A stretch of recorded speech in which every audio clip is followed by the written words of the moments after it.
உறவுகளுக்கு வணக்கம். இலங்கை கடற்பரப்பில் கொழும்பு துறைமுகத்துக்கு பக்கத்தில் மற்றுமொரு ஈரானிய கப்பல் இருப்பதாக தகவல்கள் தெரிவிக்கின்றன. இந்திய கடல் எல்லைக்கு அருகாமையில் இருக்கின்ற சர்வதேச கடல் எல்லையில் மற்றுமொரு ஈரானிய கப்பல் தற்பொழுது நிலைநிறுத்தப்பட்டிருப்பது தொடர்பாக இலங்கை அரசாங்கம் விளக்கமளித்திருக்கிறது. இன்று நாடாளுமன்ற அமர்வில் எழுந்த கேள்விகளுக்கு பதிலளிக்கும் விதமாக நலிந்த ஜெயதிச பல விடயங்களை தெரிவித்திருக்கின்றார். இரண்டாவது ஈரானிய கப்பலானது இலங்கையின் கடல் எல்லையில் இல்லை எனவும் அது இலங்கையின் கடலிலே ஒட்டியிருக்கக்கூடிய பிரத்யோக பொருளாதார வலயத்தில் இருப்பதாகவும் அமைச்சர் கூறியிருக்கிறார். அந்த கப்பலில் உள்ள மக்களின் உயிருக்கு அதிகபட்ச பாதுகாப்பை உறுதி செய்ய அரசாங்கம் நடவடிக்கை எடுத்து வருவதாகவும் அந்த பணிகள் முடிந்தவுடன் நாடாளுமன்றத்தில் அறிக்கை சமர்ப்பிக்கப்படும் எனவும் கூறியுள்ளார்.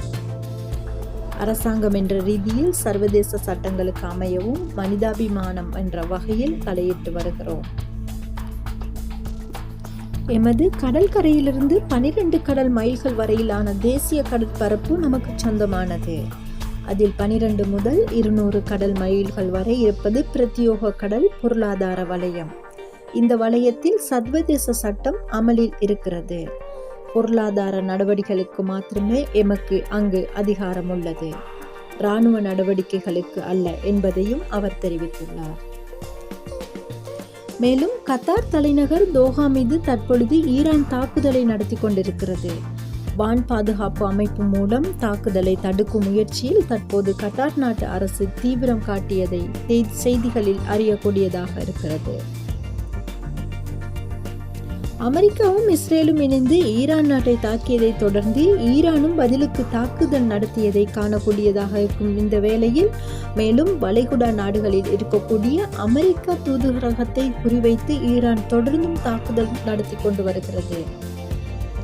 மீண்டும் கட்டார் உள்ளிட்ட பல்வேறு நாடுகள் மீது ஏவுகணைகள் மற்றும் ட்ரோன் தாக்குதல்களை நடத்த தொடங்கியிருக்கிறது ஈரான். வளைகுடா நாடுகளும் தங்களிடம் இருக்கக்கூடிய பாதுகாப்பு தளவாடங்களை வைத்து வானிலேயே அந்த ட்ரோன்களையும் மற்றும் ஏவுகணைகளையும் தடுக்கக்கூடிய முயற்சிகளில் ஈடுபட்டு கொண்டிருக்கின்றன. சில மணி நேரங்களுக்கு முன்பாக ஈரான் அஜர்ஃபீனால் இருக்கக்கூடிய ஒரு முக்கியமான சர்வதேச விமான நிலையத்தின் மீது தாக்குதல் நடத்தி இருக்கிறது. இது ட்ரோன் தாக்குதலாக இருக்கும் எனவும் அந்நாட்டு அரசு கூறியிருக்கிறது. அத்தோடு ஈரானுக்கு தங்களுடைய கடுமையான கண்டனங்களையும் தெரிவித்துக் கொள்கிறோம் எனவும் அஜர்பைஜான் பாதுகாப்பு தலைவர் கூறியிருக்கிறார். தெற்கு பெய்ரூட் நகர மக்கள் உடனே வெளியேற இஸ்ரேல் எச்சரிக்கை விடுத்துள்ளது. ஹிஸ்புல்லா அமைப்பை குறிவைத்து தாக்கவும் இஸ்ரேல் திட்டமிட்டு இருப்பதாக தகவல்கள் வெளியாகி இருக்கின்றது. உங்கள் உயிர்களை காப்பாற்றிக் கொள்ள உடனடியாக வீடுகளிலிருந்து வெளியேறுமாறு இஸ்ரேல் இராணுவ செய்தி தொடர்பாளர் அவிசால் அத்ராகி எக்ஸ் தளத்தில் பதிவிட்டிருக்கிறார்.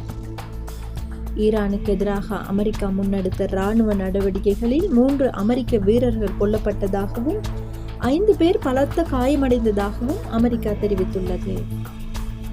இது ஈரானின் போரில் அமெரிக்கா தரப்பில் பதிவான முதல் உயிரிழப்பாகும்.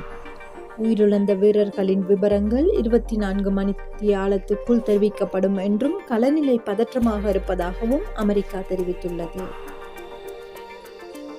மற்றொரு காணொளியில் சந்திப்போம். நன்றி.